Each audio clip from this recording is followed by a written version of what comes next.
بسم اللہ الرحمن الرحیم۔ السلام علیکم ورحمۃ اللہ وبرکاتہ۔ امید ہے کہ آپ سب احباب خیریت و عافیت سے ہوں گے۔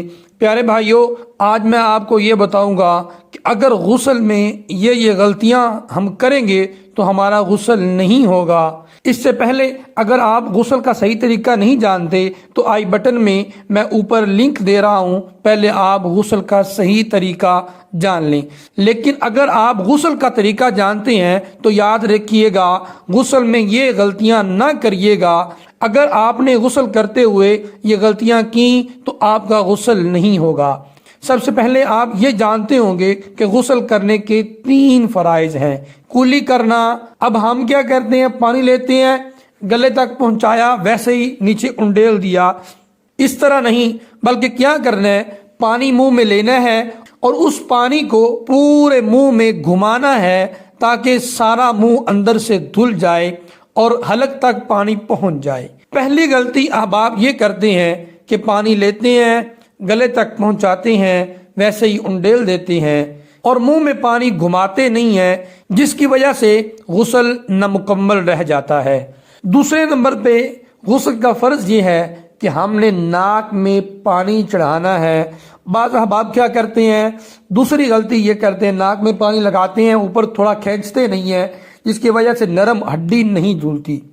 غلطی نمبر 3 یہ کرتے ہیں کہ نرم ہڈی بھی دھو لیتے ہیں، لیکن جو ناک میں مواد لگا ہوا ہے وہ جمع ہوتا ہے، اس کو نہیں اتارتے۔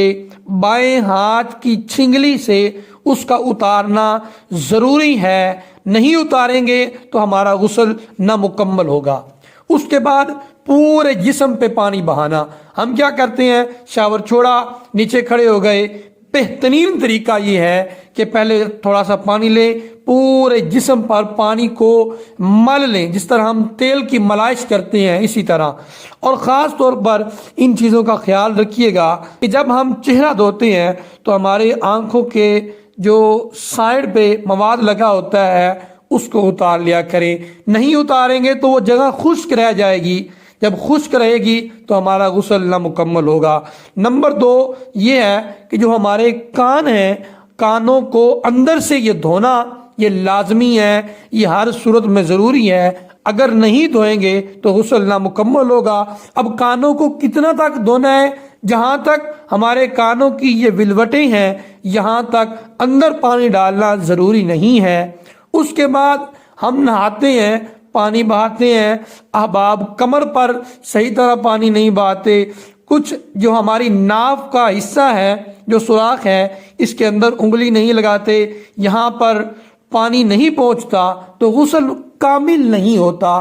کچھ احباب مین غلطی جو کوئی بھی نہیں بتاتا، حقیقت جانے میں نے بڑی بڑی ویڈیوز دیکھی لیکن لوگوں نے یہ غلطی نہیں بتائی، آج میں آپ کو بتا رہا ہوں۔ ہماری جو انگلیاں ہیں پاؤں کی، ہاتھوں کی، بالخصوص پاؤں کی، ان کے اوپر میل جمع ہوتا ہے۔ جب تک ہم اس کو مل کے اتاریں گے نہیں، یہ اترے گا نہیں۔